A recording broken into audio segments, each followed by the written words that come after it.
Bizi seyreder bu akşam Facebook'ta, Instagram'da hem TikTok'ta hem YouTube'da İçoban kanalına hoş geldiniz. Bekleyelim biraz daha insan girsin.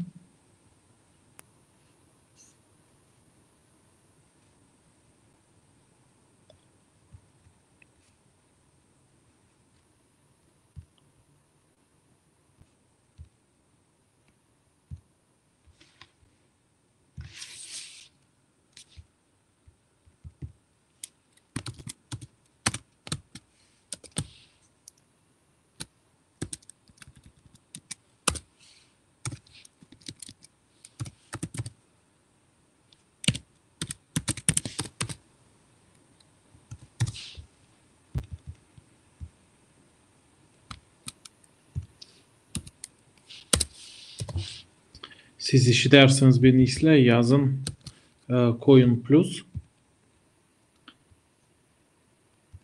İşiterseniz izle. İşitmezseniz Koyun Minus.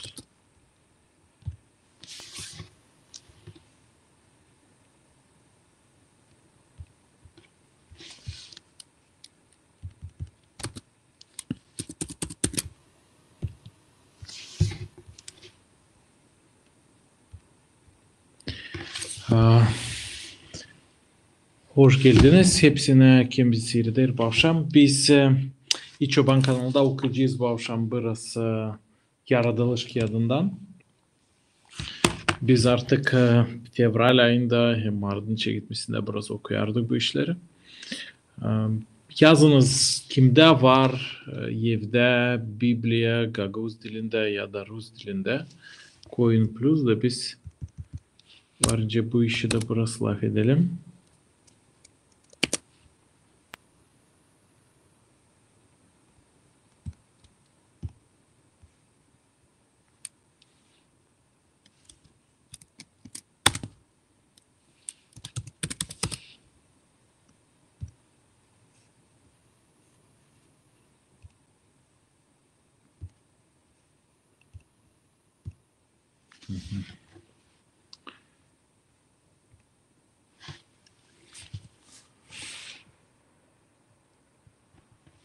İşi vermişler bizi hepsi.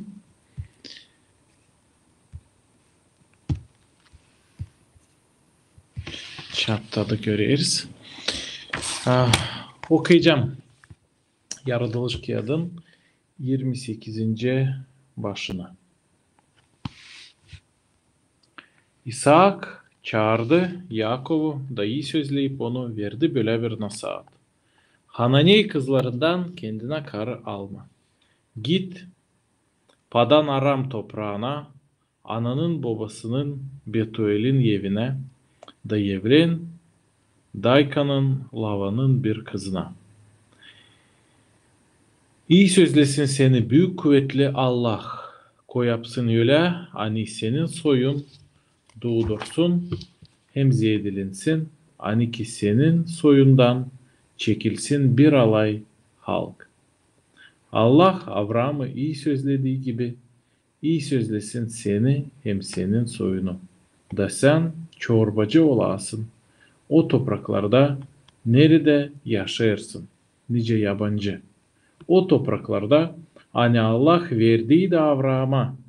İshak geçirdi. Oğlunu da Yakov gitti Padan Aram'a. Lavan'a Aramey Betuel'in oğluna. Lavan Rebeka'nın bacısıydı. Tutarsanız aklınızda biz tayları okuduk. Yaratılış kağıdından Avram için, onun oğlu İshak için, sonra İshak'ta doğduğu iki oğul Yakov hem İsav. Da şimdi biz okuyoruz Yakov'un historiasını. Yakov'un düşü. Çıkıp Beerşeval'dan Yakov doğruldu Haran'a. Yetişip bir yere orada durgundu gecelemeye. Çünkü karanlık olardı. Koyup başı altına bir taş, o yattı uyuma. Düşünde o gördü bir merdiven. Hangisi yetişerdi yerden ta göklere. Allah'ın angilleri, melekleri demek. O merdivenden binerdiler, hem inerdiler. Sahibi durup merdivenin üstünde değerdi Yakup'a. Ben sahibiyim. Senin dedinin Avram'ın hem İshak'ın Allah'ıyım. Bu toprağa hangisinin üstünde sen yatayırsın, ben veririm sana hem senin yavlat boylarına. Toprak tozu gibi çok olacak senin yavlatların sayısı.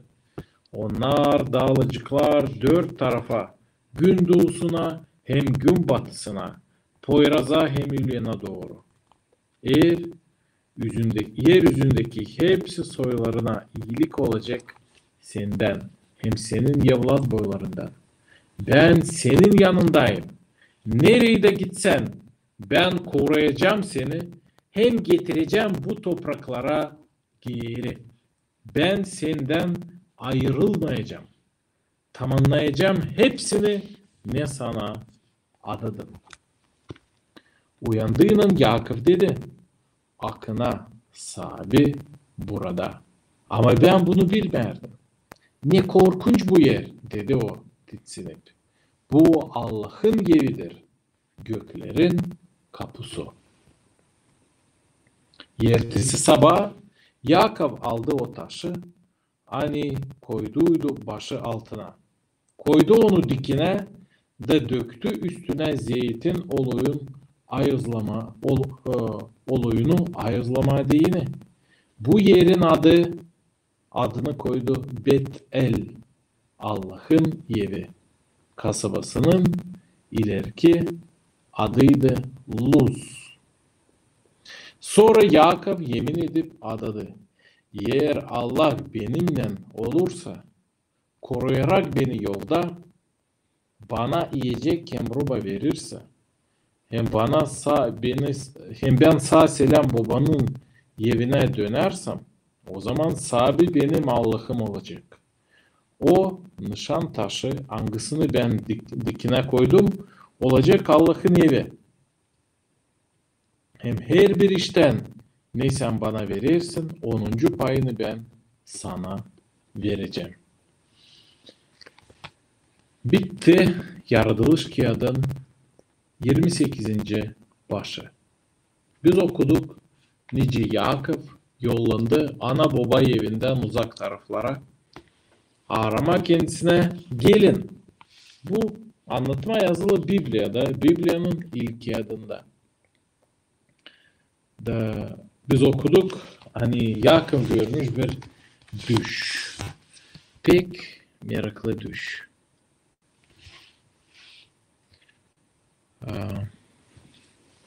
Bakalım ne komentaryalar bize yazarlar. Facebook'ta, YouTube'da hem TikTok'ta.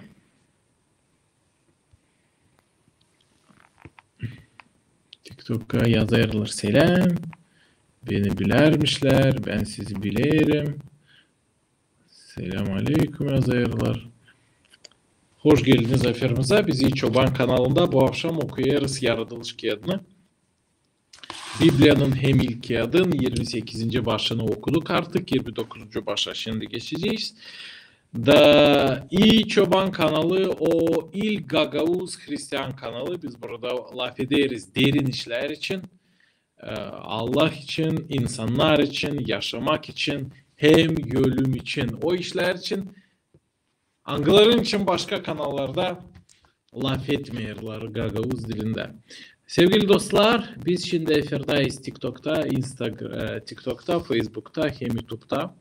Her sizde varsa soruşunuz bize, bana, ben İlya Karasin, şimdi Komrat'ta stüdyomuzda bulunuyorum, efira buradan çıkıyorum. Varsaydı soruşunuz bana ya da bize İyi Çoban kanalda varınca yazarsınız.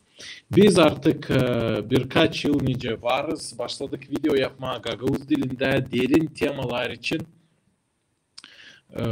Blog videoları, uşaklar için video, türküler, sonra audio mesajlar, audio kağıt Gagavuzca yapıyoruz. Yazılın bizim kanalımıza da seyredeceğiniz, göreceğiniz daha çok video ne var. Varsa size soruş, yazınız soruşlarınızı. Söyleyin, siz inanırsınız mı düşlere? Kim inanır düşlere? Yazsın komentari. İnanır mı, inanmıyor mu?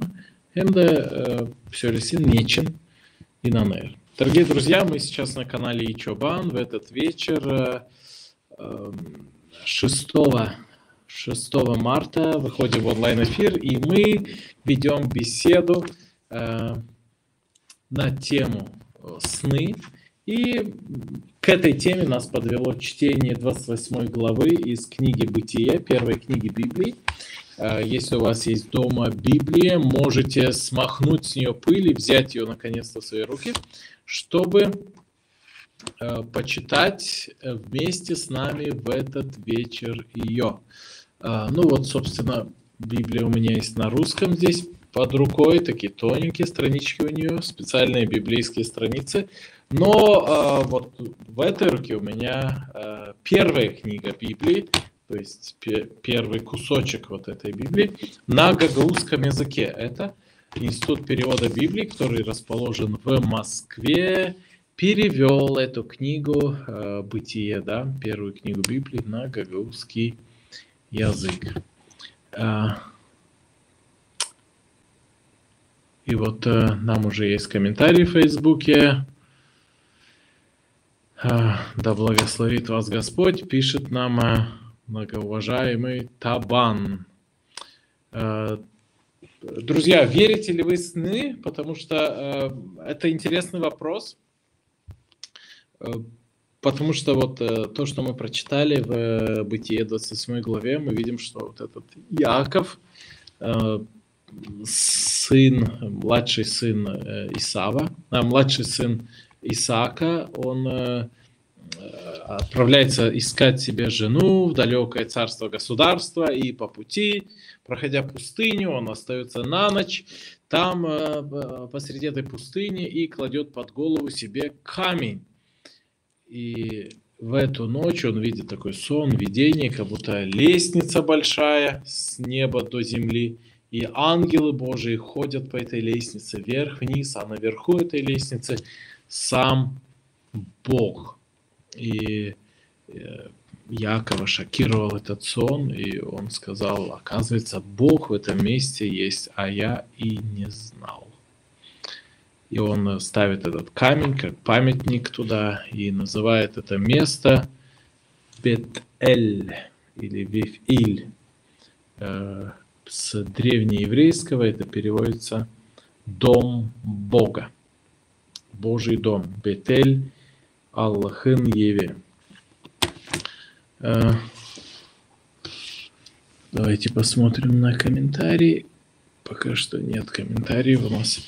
Но мы перейдем к 29 главе. Здесь мы увидим очень интересную историю долгой любви, разочарований и надежд, которая была у Иакова. И видим, как много лет он работал, чтобы получить свою невесту. Что ж, будем читать. Yakov ilerledi yolunu da yetişti Gündusu halklarına toprağına.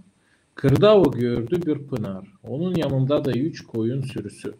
Borada sulardılar hayvanları. Pınarın ağzı kapalıydı. Bir büyük taşla. Açan toplanardı.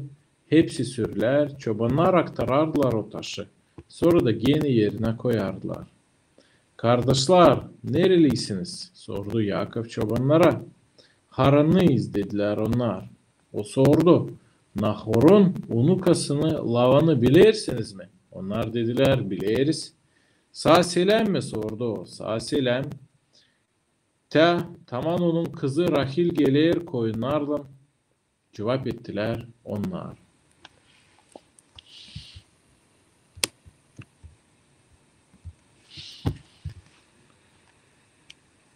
Akşamadık ta çok var, dedi Yakov çobanlara. Sürüleri ta yerkin toplama sulayın. Koyunları da Haydayın, otlansınlar. Hepsi sürüler toplanmadan hem taş aktarmadan olmaz dediler onlar. Ancak o zaman koyunları sularız.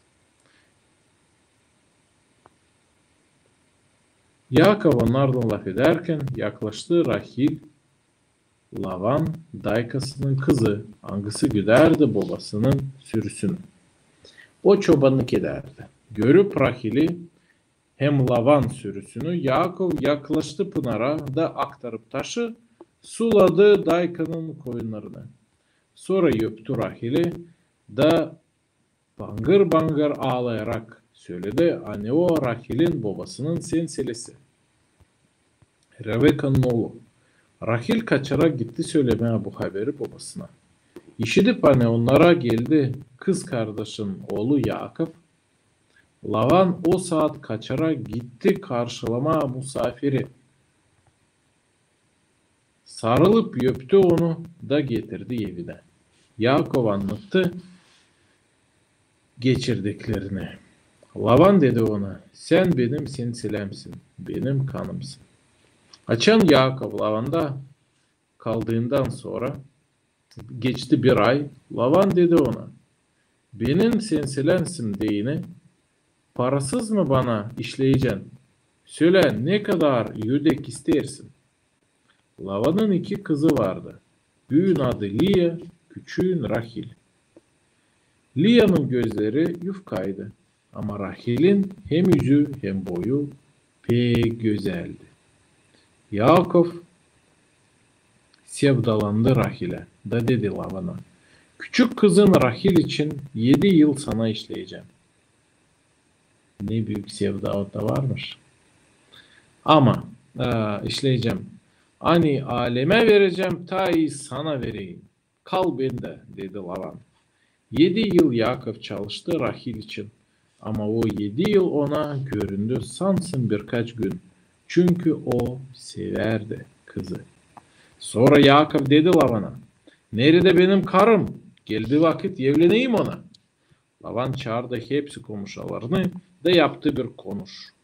Karanlık olduğuyla o götürdü Yakov'a Liya kızını. Da Yakov yattı onunla. Kızına hizmet etsin diyene Lavan verdi kendi hizmetçi ikasını Zelfa'yı. Sabah olduğuyla Yakov baktı yanına, Liya, sen ne yaptın bana, dedi Yakov Lavan'a. Ben Rahil için senin yanında işlemedim mi? Sen ne için aldattın beni? Bizim adetlere göre küçük kız yok nasıl? Küçük kızı yok nasıl verme, büyük kızdan ileri, dedi Lavan. Bitsin bu düğün haftası da sonra biz küçük kızı da sana veririz. Ama onun için de işleyeceğim bana ta 7 yıl. Yakov kayboldu. Liya ile geçirdi bir hafta.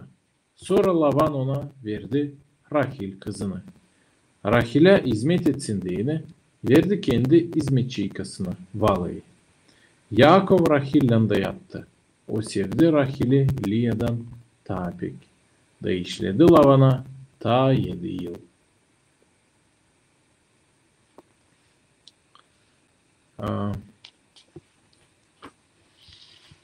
Böyle bir baş yaratılış kağıdından 29. başta biz okuduk nice Yakov işlerdi. 7 yıl hani evlenmediğine sevgili kızda. Ama kızın babası onu aldatmış da vermiş ona başka kızını. Bundan sonra Yakov ta 7 yıl onu işlettirdiler da buna da kayıldı. O kadar adam severmiş o Rahil'i. Da Yakov evliymiş 2 karıya, birinin adı Liya, öbürünün adı Rahil.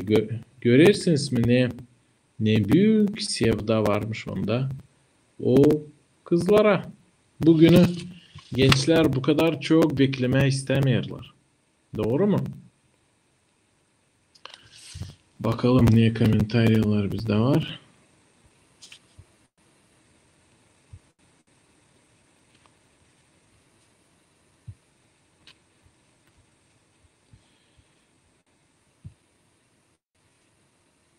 Dostlar, ne çıkış siz varca yaparsınız bu anlatmadan? Siz ne sanırsınız? Siz kayıl olacaktınız mı? 14 yıl işleme kendi sevgili kızınız için ya da karınız için. Kayıl olacaktınız mı? O şimdi vakitler mı değişildi?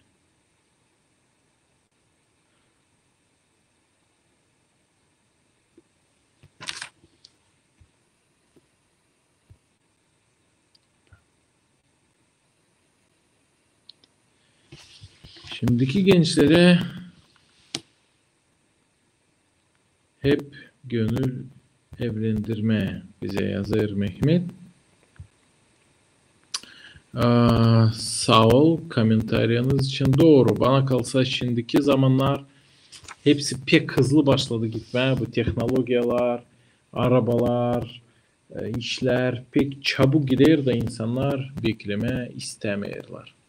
Ama o eski zamanlar insan şu bir adam pek sevdiyse bir kızı 14 yıl kayıldı işlemeye onun için. Dence Yakov. Karakter halis böyle kavi karaktermiş onda.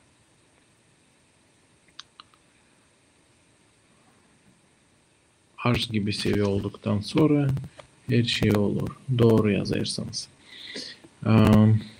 Bize yazarlar hani YouTube'da hem Facebook'ta burası ses geç gelermiş.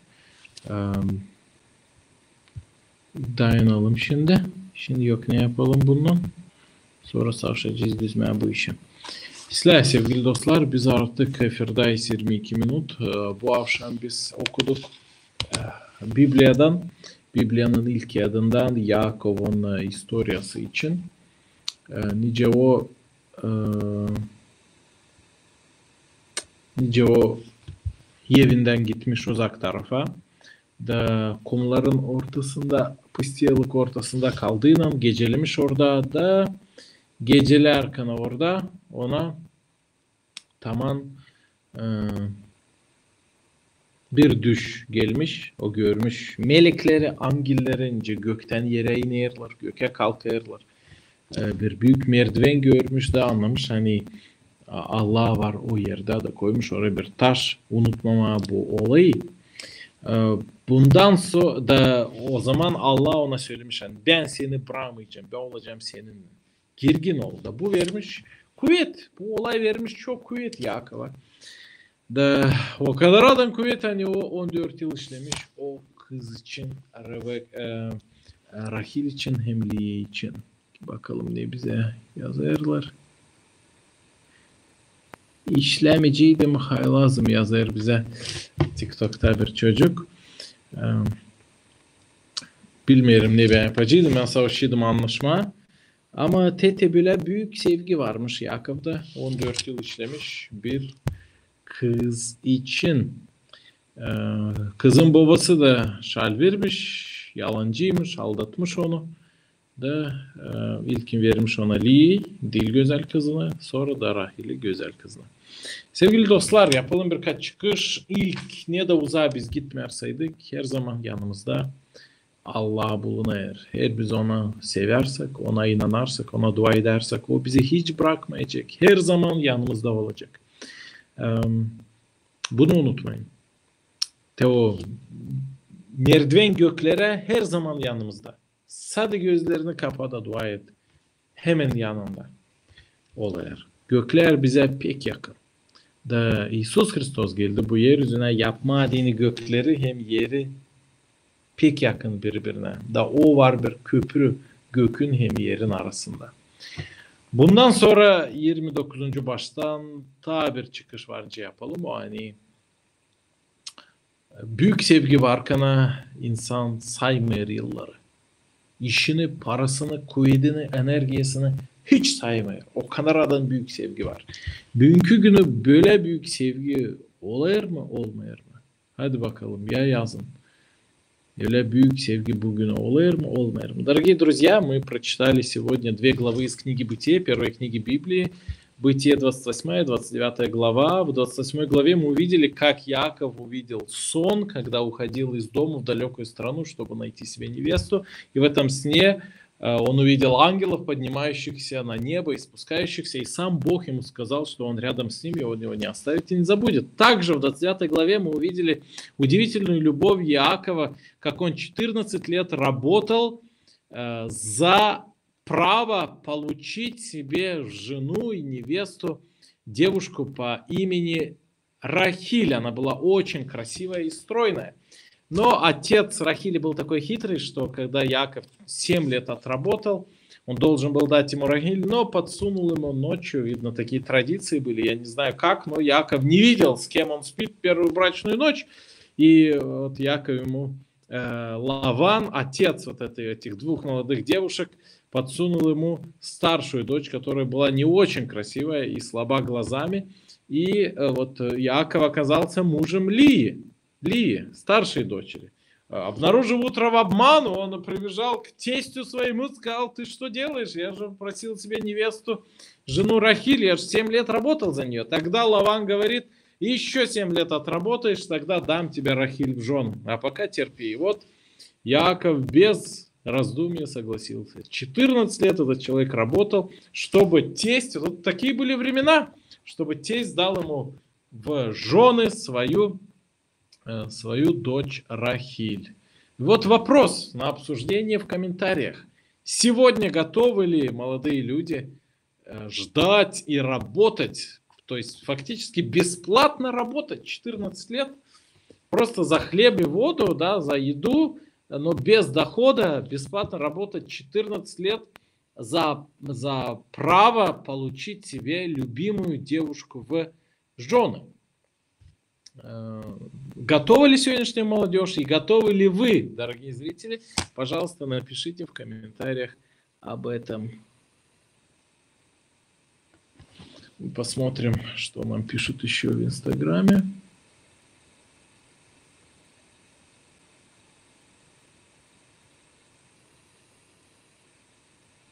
Да, здравствуйте, дорогие ребята. Это мои ученики меня смотрят. Их очень много. Тут целый рейд. Да, вот нам пишут, что таких сегодня мало, таких уже нет. Да, возможно. Я думаю, что действительно таких сегодня... Ну, может быть, есть такие люди, как в виде исключения. Но, наверное, если не готовы работать и ждать, может быть, это и не любовь-то вообще. Это любовь такая поверхностная и не настоящая. Да и время такое, что вот технологии, да, машины, самолеты, компьютеры, телефоны, все технологии, которые есть, они очень ускоряют нашу жизнь. И нам все хочется делать, понимать, узнавать быстро. И даже отношения строить вот очень быстро. И мы быстро любим и быстро разочаровываемся. Вот один оксфордский профессор написал такое исследование, изучая, как технология влияет на человека, и он пришел к интересному выводу, проанализировав рукописные тексты и машинописные тексты, то есть напечатанные уже на клавиатуре компьютера или печатной машинке. И он пришел к выводу, что тексты, которые люди писали, да, вот реально на бумаге, вот блокнотом, ручкой, карандашом, как раньше, то они имеют больше глубоких мыслей и красивее мысль выражается, чем в текстах, написанных на печатной машинке или на компьютере, то есть на напечатанных текстах. Вот он огромное количество текстов проанализировал, причем не только писателей, но и простых людей, там частную переписку. Вот сегодня как люди переписываются, например, и как вот раньше переписывались, когда писали реальные письма, конверты, и пришел к выводу, что вот технология и вот это печатание и все вот это, оно ускоряет все и делает очень поверхностным, меньше глубоких и красивых, и интересных мыслей. Больше мы передаем суть, выжимку и все. А вот перестаем наслаждаться самим процессом. А вы сами сделали бы это, задает мне Василий Огла. Очень интересный вопрос. Мне очень повезло, на самом деле, потому что моя жена дала мне положительный ответ в ответ на мое предложение. всего лишь на 6-м или 7-м свидании. То есть мы с ней были знакомы-то всего пару месяцев, общались, и вот всего-то у нас было таких свиданий, прогулок, кофе пить 6 или 7, и вот она сказала мне «да». Поэтому я не 7 лет, а 7 встреч только у меня было. В этом плане я, как и, наверное, многие другие современные молодые люди, очень отличаюсь от Иакова. А вы бы ждали, друзья? А вы бы ждали 7 лет свою любимую или нет? Ну, у нас были неплохие комментарии сегодня в Фейсбуке и в ТикТоке. Мы сегодня делали стрим и на гагаузском, и на русском языке. Нас сейчас смотрят 8 человек в ТикТоке, и в Фейсбуке и Ютубе еще 8 человек. Что ж, друзья, мы на этом заканчиваем наш эфир. Мы уже 30 минут в эфире. Подписывайтесь на наш канал, ставьте лайки, делайте репосты, пишите комментарии, смотрите видео на канале Ичобан Добрый Пастух. Они все на гагаузском языке, но есть титры русские тоже в них. Вы сможете много интересного и полезного узнать на нашем канале, именно таких вещей, о которых не говорят и не пишут на других каналах, особенно на гагаузском. Вообще Ичобан — это первый гагаузский христианский канал, который говорит о глубоких и важных вещах. Ичобан каналы о Ильк Гагауз христиан канала. И на этой красивой ноте мы прощаемся с вами. Всем спокойной ночи.